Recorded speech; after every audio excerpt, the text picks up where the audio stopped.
IUCN की एक श्रेणी है जिसका नाम है EW। ओके, EW का मतलब एक्सटिंक्ट इन वाइल्ड। तो एक्सटिंक्ट इन वाइल्ड का सही अर्थ क्या होता है?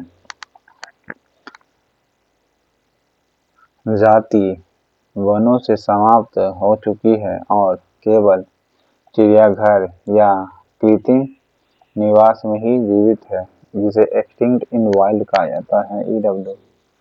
ओके, EW का फुल फॉर्म क्या हुआ? एक्सटिंक्ट इन वाइल्ड। ठीक है, जिसका मतलब है कि जंगल से विलुप्त हो गया और मात्र अब चिड़ियाघर में ही मौजूद है, या फिर ह्यूमन निवास पर, नो नेचुरल हैबिटेट। EW श्रेणी में रखी गई जाति वर्तमान में कहाँ पाई जाती है? तो बताएं, केवल चिड़ियाघर में पाई जाती है और अपने मूल स्थान से अलग कृत्रिम निवास में निवास करती है। ओके, अपने मूल स्थान से अलग कृत्रिम निवास में निवास करती है चिड़ियाघर में। EW का फुल फॉर्म होता है एक्सटिंक्ट इन वाइल्ड, जहाँ जाति वनों से समाप्त हो चुकी है और केवल चिड़ियाघरों में या फिर ह्यूमन हैबिटेट में रहती है, यानी आर्टिफिशियल हैबिटेट जिसे कहते हैं। ओके, निम्न में से कौन सी प्रजाति अति संकटग्रस्त है, यानी CR की श्रेणी में आता है? पिग्मी हॉग जो है ये CR की श्रेणी में आता है। ओके, पिग्मी हॉग किस में आता है? CR की श्रेणी में आता है। और हिमालयन बटेर CR की श्रेणी में रखा जाता है। ओके, CR की श्रेणी में रखा जाता है किसे? हिमालयन बटेर को। ओके,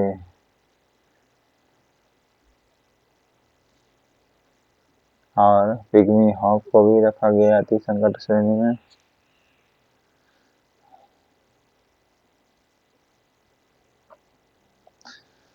निम्न में से कौन सा पक्षी यानी CR श्रेणी में किया गया है? तो CR की श्रेणी में कौन किया गया है? साइबेरियन सारस होगा। ठीक है, CR की CR जो श्रेणी है, CR ग्रुप, उसमें शामिल कौन सी है? साइबेरियन सारस है। ओके, और घड़ियाल भी है, लेकिन ये सरीसृप ग्रुप में आता है। पक्षी साइबेरियन सारस आता है। ओके, और पांडिचेरी शार्क भी अति संकटग्रस्त मानी जाती है, गंगा का शार्क भी।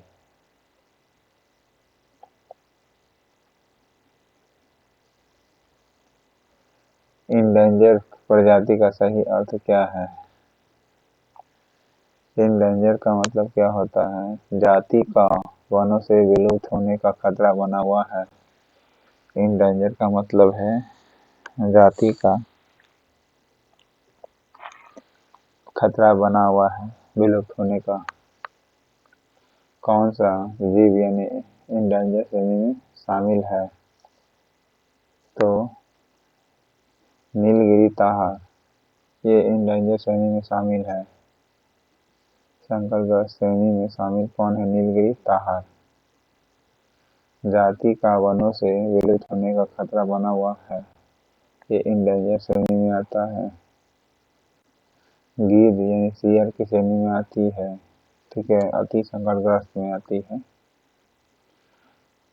लेकिन नीलगिरी ताहार किस में आता है?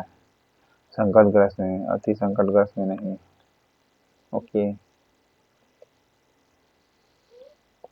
निम्न में से कौन सा जलीय स्तनपायी यानी इंडेंजर श्रेणी में शामिल किया गया है? जलीय स्तनपायी इंडेंजर श्रेणी में पाया गया है गंगा का डॉल्फिन। ओके, जलीय स्तनपायी संकटग्रस्त इंडेंजर श्रेणी में शामिल किया किसे? गंगा का डॉल्फिन को। एशियाई शेर किस संरक्षण श्रेणी में रखा गया है? तो इंडेंजर में रखा गया है। ओके, एशियाई से इंडेंजर श्रेणी में रखा गया है। ओके, इंडेंजर प्रजाति में आता कौन है? लाल पांडा आता है। सुनहरा लंगूर, गोल्डन लंगूर जिसे कहा जाता है, भारत के किस राज्य में पाई जाती है? गोल्डन लंगूर पाया जाता है आपका असम में। ठीक है, कहाँ पाई जाती है? असम में पाई जाती है। गोल्डन लंगूर भारत के किस राज्य में पाई जाती है? असम में। सुनहरा लंगूर मुख्यतः किस प्रकार के वनों में निवास करता है? अर्ध सदाबहार वन, मिश्रित पर्णपाती वन में। ओके, अर्ध सदाबहार हो और मिश्रित पर्णपाती हो, ये दोनों वन में पाया जाता है। ओके, अर्ध सदाबहार हो या मिश्रित पर्णपाती, इसमें पाया जाता है कौन? सुनहरा लंगूर, दोनों जगह, और ये असम में पाया जाता है। तिब्बत का जो एंटीलोप है जिसे चीरू भी कहा जाता है और कस्तूरी मृग, इसे संकट ग्रस्त में रखा गया है। ओके, मिजोरम में 40 विधानसभा सीट है। ओके,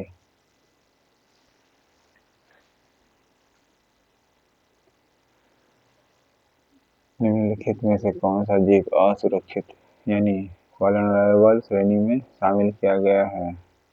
वल्नरेबल ग्रुप में कौन शामिल किया गया है? हिम तेंदुआ।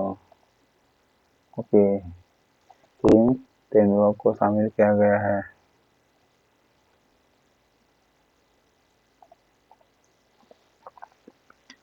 हिम तेंदुआ जो है असुरक्षित श्रेणी में है, जिसे यूवी वल्नरेबल कहा जाता है, यूवी शॉर्ट फॉर्म में, जिसका मतलब है जाति विलुप्त होने की संभावना भविष्य में बनी हुई है।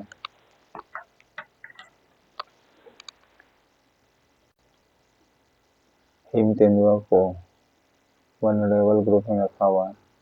निम्न में से कौन जलीय स्तनपायी यानी असुरक्षित वल्नरेबल श्रेणी में रखा गया है? डुगोंग को रखा गया है। वल्नरेबल है जो आपका डुगोंग है। ओके,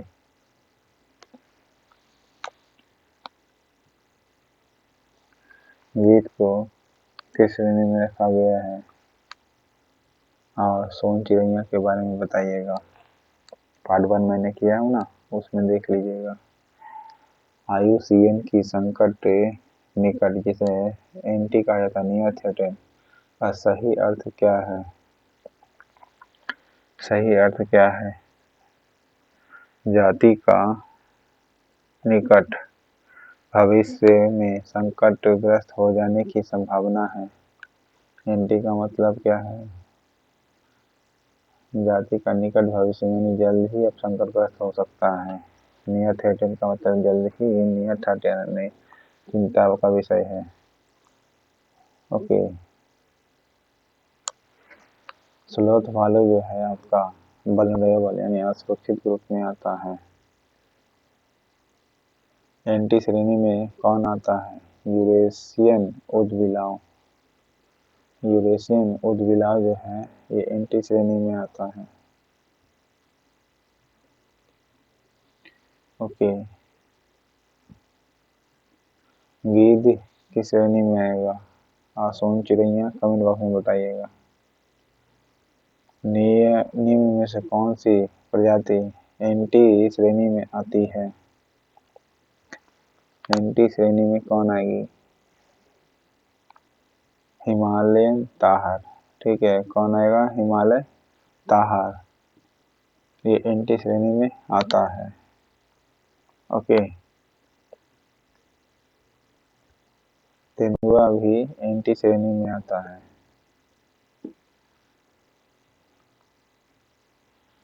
तेंदुआ और हिमालय ताहर दोनों ही एंटी श्रेणी में आता है। साथ ही एंटी एशियाई वन्य गधा यानी एशियाटिक वाइल्ड आस किस श्रेणी में रखा गया? इसे भी एंटी श्रेणी में रखा गया है। ओके, एंटी श्रेणी में रखा गया है एशियाटिक वाइल्ड आर्स को भी, ठीक है। साथ ही साथ तेंदुआ को भी, हिमालय ताहर को भी। किसको किसको? तेंदुआ, हिमालय ताहर और जंगली गधा यानी wild ass, Asiatic wild ass को रखा गया है। एलसी का फुल फॉर्म लिस्ट कंसर्न कहलाता है, ठीक है।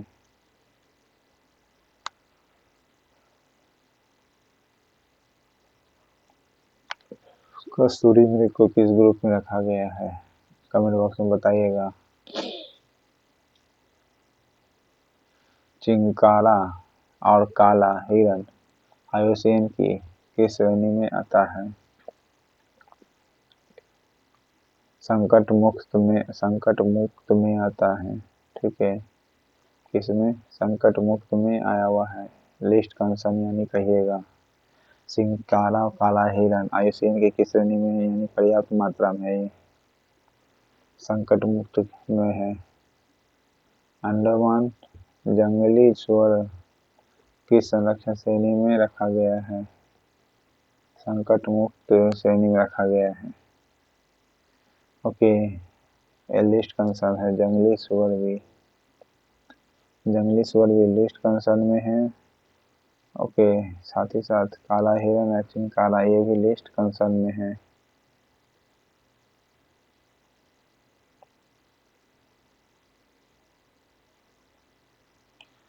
वर्तमान में भारत में कुल कितनी प्रजातियां आईयूसीएन की लाल सूची में शामिल है? तो लाल सूची में शामिल है 995, ठीक है।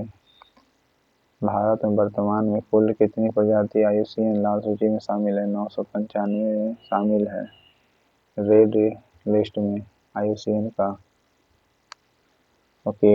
आईयूसीएन का रेड लिस्ट 995 है। भारत में लाल सूची यानी रेड लिस्ट भारतीय पक्षियों की संख्या कितनी है? पक्षी की 180 है, ओके। जबकि कुल प्रजाति कितनी है? 995 रेड लिस्ट में आईयूसीएन का। NE का मतलब क्या होता है? Not evaluate. आईयूसीएन का NE का मतलब नॉट इवेलुएट, मतलब अभी तक इसका गणना आकलन नहीं, संरक्षण का कोई आकलन नहीं है। लाल पक्षी में लाल रेड लिस्ट में पक्षियां 180 है, जबकि प्रजाति 995। डिक्लोफेनेक सोडियम प्रदूषित शव का मांस खाने के बाद गिद्ध की क्या स्थिति होती है? गिद्ध की स्थिति 30 दिन के भीतर उसकी मृत्यु हो जाती है, ठीक है। डिक्लोफेनेक सोडियम ये प्रदूषित शव को अगर खा ले मांस, तो वो क्या हो, 30 दिन के भीतर वो मर जाएगी, ओके। गिद्ध 30 दिन में मर जाएगी। वन्य जीवों एवं वनस्पतियों की लुप्त प्राय प्रजातियों के अंतर्राष्ट्रीय व्यापार पर कन्वेंशन को किस नाम से जाना जाता है? साइट्स को जाना जाता है। वन्य जीव वनस्पति की जो लुप्तप्राय प्रजाति है उसका अंतर्राष्ट्रीय व्यापार पर कन्वेंशन को किस नाम से जाना जाता है? तो साइट्स के नाम से जाना जाता है, ओके। साइट्स का पालन किनके द्वारा शैक्षिक रूप से किया जाता है? तो साइट्स का पालन शैक्षिक रूप से किसे किया जाता है? राष्ट्र तथा क्षेत्रीय आर्थिक एकीकरण के संगठनों द्वारा। राष्ट्र तथा क्षेत्रीय आर्थिक एकीकरण जो होता है इसके संगठनों के द्वारा किया जाता है। साइट्स का मुख्य उद्देश्य क्या है? अंतर्राष्ट्रीय व्यापार से वन्य प्राणी एवं पौधे के जीवन को खतरा न हो यह सुनिश्चित करना, ओके। साइट्स का मुख्य उद्देश्य क्या है?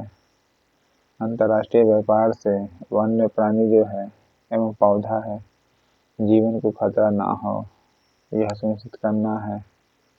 साइट का मुख्य उद्देश्य यही है, मतलब कहने का मतलब खतरा से बचाना है। ये सरकारों के बीच अंतर्राष्ट्रीय समझौता है। साइट्स में पौधे की कितनी प्रजाति है?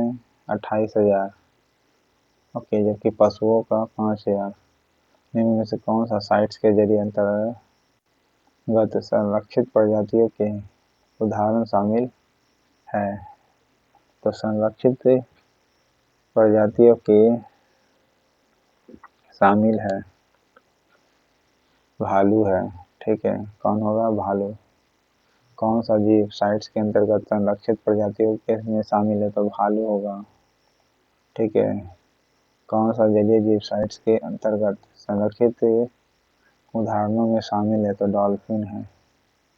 साइट्स के अंतर्गत संरक्षित उदाहरणों में शामिल कौन है? डॉल्फिन है। ओके, जबकि संरक्षित प्रजातियों में शामिल कौन है? भालू। निम्न में से कौन सा पौधा साइट्स के अंतर्गत संरक्षित उदाहरणों में शामिल है? पौधा के बारे में बात कर रहा है। आर्किड होगा। ठीक है, आर्किड जो है ये साइट के संरक्षित उदाहरणों में शामिल है। कौन सा औषधीय पौधा साइट्स के अंतर्गत संरक्षित उदाहरणों में शामिल है? तो वो है एलोवेरा, यानी एलो साइट्स के अंतर्गत सुरक्षित उदाहरणों में शामिल है। ये संरक्षित उदाहरणों में शामिल है एलो। ठीक है, और आर्किड भी संरक्षित में शामिल है, साइट्स के संरक्षित उदाहरणों में शामिल है, यानी संरक्षण प्रदान करता है आर्किड को भी, एलो को भी, और प्रवाल का भी, किसी प्रवाल का भी। वर्तमान में साइट्स के कितने पक्षकार देश हैं?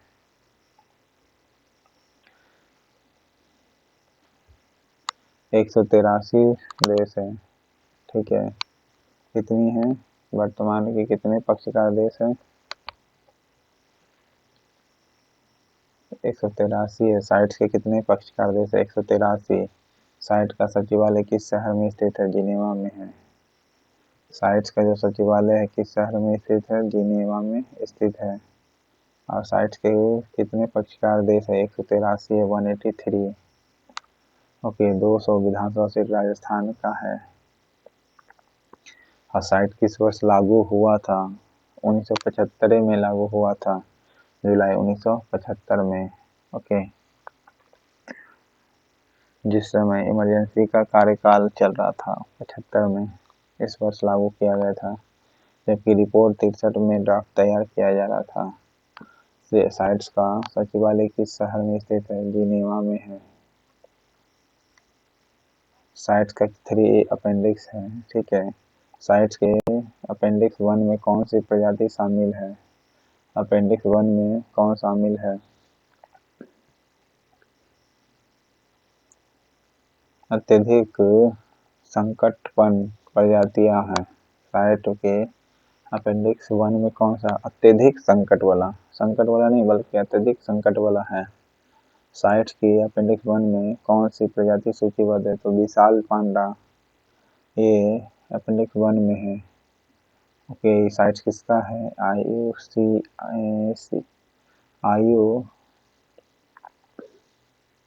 IUCN का है, या UNEP का है? UNEP का है। ओके,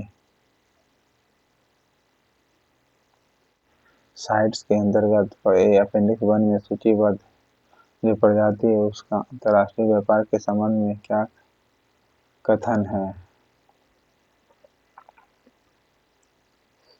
इनका अंतर्राष्ट्रीय व्यापार पर प्रतिबंधित है, सिवाय वैज्ञानिक अनुसंधान के उद्देश्य से।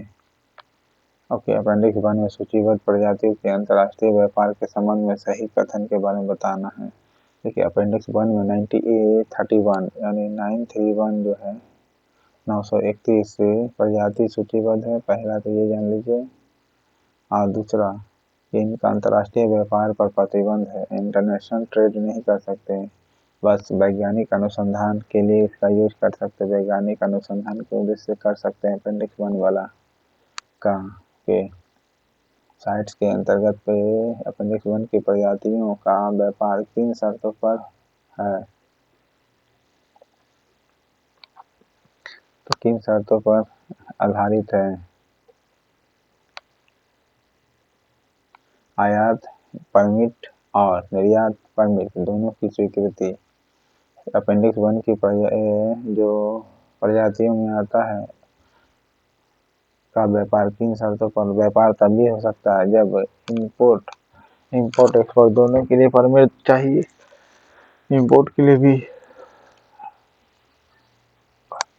और एक्सपोर्ट के लिए भी परमिट लेना पड़ेगा, जो अपेंडिक्स 1 के अंतर्गत में आता है। 931 अपेंडिक्स 1 में प्रजाति आती है। निम्न में से कौन सी साइट्स परिशिष्ट 2 में सूचीबद्ध है, यानी अपेंडिक्स 2 में कौन शामिल है? अमेरिकी जिनसेंग है। ओके, अमेरिकी जिनसेंग ये साइट का अपेंडिक्स 2 में सूचीबद्ध है। साइट के अपेंडिक्स 2 में सूचीबद्ध कौन सा है? अमेरिकी जिनसेंग। फिर है पैडल फिश और सेब किस साइट के परिशिष्ट में सूचीबद्ध है? तो अपेंडिक्स 2 में सूचीबद्ध है। ओके, पैडल फिश कहिए और सेब साइट्स अपेंडिक्स 2 में आता है। शेर भी है, पैडल फिश ये अपेंडिक्स 2 में आता है। अपेंडिक्स 1 के लिए आपको इंपोर्ट एक्सपोर्ट दोनों के लिए लेना पड़ेगा। 931 प्रजाति है इसमें। ओके, अपेंडिक्स 1 में। और अपेंडिक्स 2 में कुल कितनी प्रजाति है? तो 34,419 है। ओके, 34,419, 420 से एक कम।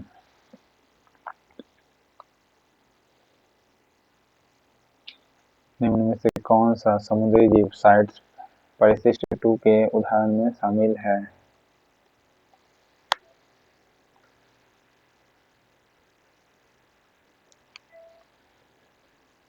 कई प्रवाल शामिल है। ओके, कोरल ये साइट्स के अपेंडिक्स 2 के एग्जाम्पल है। अपेंडिक्स 2 के एग्जाम्पल कौन है? कई प्रवाल कोरल है, ये शामिल है अपेंडिक्स 2 का। अपेंडिक्स 2 में मोहगनी का भी प्लांट आता है। ओके, साइट 2 के अपेंडिक्स 3 में कौन सी प्रजाति शामिल है? वे प्रजातियां जिन्हें किसी पक्षकार यानी पार्टी के अनुरोध पर सूचीबद्ध किया गया है। ओके, वैसा प्रजाति जो अपेंडिक्स 3 में तभी शामिल होगा जब अनुरोध करिएगा तब सूचीबद्ध किया जाएगा। ठीक है, अनुरोध करने पर सूचीबद्ध किया जाएगा। किसी पार्टी को किसी पक्षकार यानी पार्टी के अनुरोध पर सूचीबद्ध किया जाएगा साइट के 3 वाला में। Okay,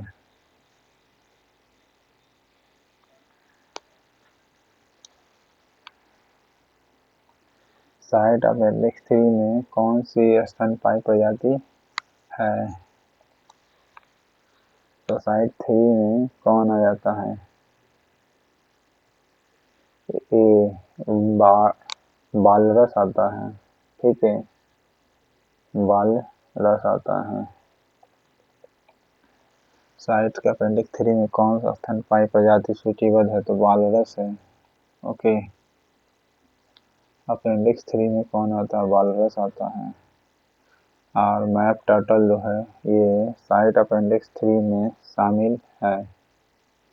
map turtle appendix 3 cap stag beetle किस साइट की परिशिष्ट में सूचीबद्ध है?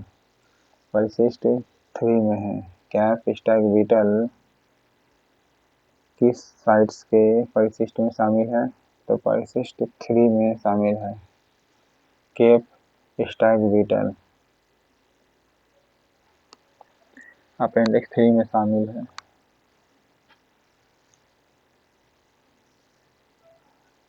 मैप टर्टल भी अपेंडिक्स 3 में शामिल है। बालरस भी 3 में है। ओके, निम्न में से कौन सा जैव विविधता का हॉटस्पॉट भारत में स्थित है?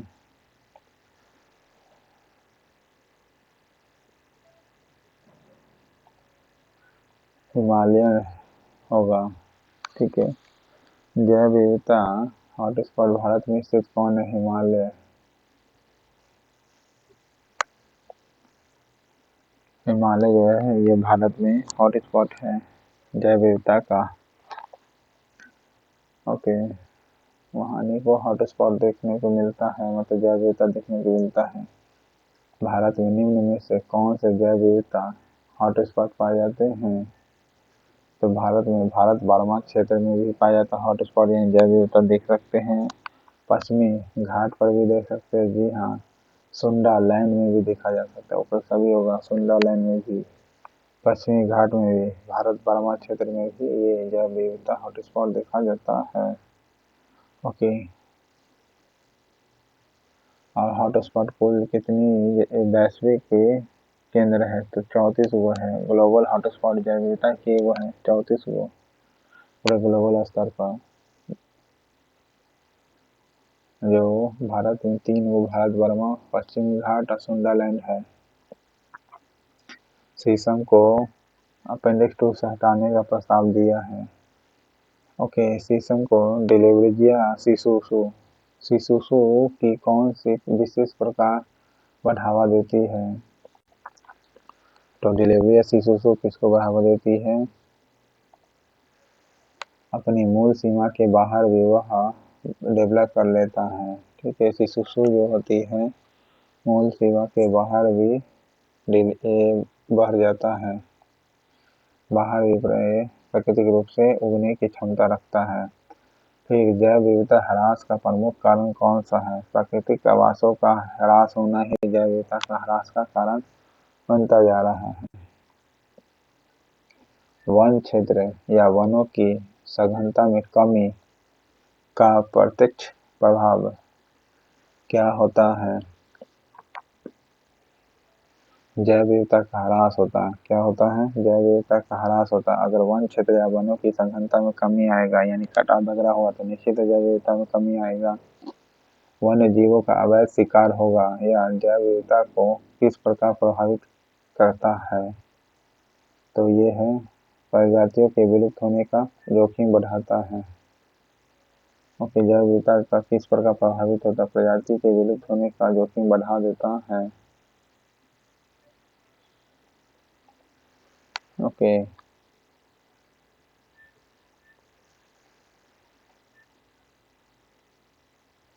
निम्न में से कौन सा प्राकृतिक कारण जैव विविधता ह्रास में योगदान देता है? तो ये है बाढ़, भूकंप, भूस्खलन। ये जैव विविधता को ह्रास में, बाढ़ भी है, भूस्खलन भी है, हाँ, भूकंप भी, ये सभी जैव विविधता के ह्रास का योगदान देता है। बाढ़ भी है, भूस्खलन भी है, भूकंप भी है, तीनों ये जैव विविधता को ह्रास देता है। वनाग्नि और बीमारियां जैव विविधता पर किस प्रकार प्रभाव डालता है? जैव विविधता ह्रास हो जाएगा और क्या, आग लगेगा या बीमारी होगा तो जैव विविधता का नुकसान ही ना होगा। ओके, या वनों की कटाई होगा तब भी। प्रोस्पिस जुलिफेरा किस क्षेत्र में उगता है? वहाँ क्या प्रभाव पड़ता है?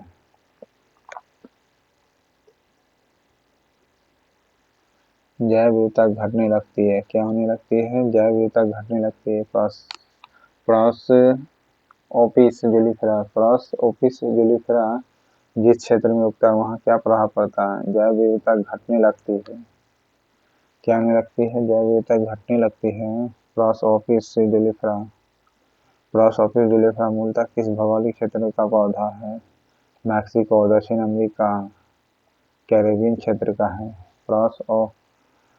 प्रोसोपिस जुलिफेरा मैक्सिको में पाया जाता है। ये मूलतः पाया जाता है दक्षिण अमेरिका का है, कैरेबियन क्षेत्र का है। मैक्सिको, दक्षिण अमेरिका और कैरेबियन क्षेत्र का। प्रोसोपिस जुलिफेरा का मृदा जल पर क्या प्रभाव पड़ता है? प्रोसोपिस जुलिफेरा जल को क्या करता है? मिट्टी से जल सोख लेता है। क्या करता है? मिट्टी से जल सोख लेता है। ठीक है। मैक्सिको दक्षिण अमेरिका और कैरिबियन क्षेत्र में पाया जाता है। निश्चित है पानी सोख ही लेगा ये सब फिलोसॉफी गेलेफरा। हाँ, फिलोसॉफी गेलेफरा को हिंदी में विलायती बबूल कहते हैं। ये 19वीं शताब्दी में आया था। ओके, ये क्या करता है, मिट्टी से जल सोख लेता है। फिलोसॉफिस गेलेफरा यानी विलायती बबूल। फिलोसॉफिस गेलेफरा यानी विलायती बबूल का पेड़ समझिए। ठीक है, बबूल विलायती बबूल कहीं पर आसपास के क्षेत्र की वायुमंडलीय नमी पर क्या प्रभाव डालता है? वायु की नमी भी कम जाती है। वायु का नमी भी कम जाएगा, साथ साथ ही मिट्टी का भी पानी को सोख लेगा विलायती बबूल। ओके, रामसर सम्मेलन की नींव किस तिथि पर रखी गई थी? 2 फरवरी 1971 को रामसर रखा गया था। ओके, 1971 तो याद है, साथ ही साथ 2 फरवरी याद कर लीजिएगा। 2 फरवरी को रामसर संधि पूर्ण रूप से किस वर्ष क्रियान्वित हुई थी? 75 में। तो किससे संबंधित है, कमेंट बॉक्स में बताइएगा। ओके, रामसर संधि पूर्ण रूप से किस वर्ष क्रियान्वित किया? वो 75 में, 1975 में। अब भारत 1982 में रामसर का सदस्य बनता है, 1 फरवरी। तो इस प्रकार आपका पार्ट 2 इकोलॉजी का खत्म होता है। दोस्तों, चैनल पसंद आए तो लाइक करिएगा, सब्सक्राइब करिए, मेरे छोटे से चैनल को आगे बढ़ाने में सहयोग करिएगा। अगर चैनल पसंद आ रहा हो और मेरे वीडियो से लाभ पहुंचा तो कोई सहयोग राशि भेज सकते हैं। लाभ पहुंचा हो तभी दोस्तों। Thank you.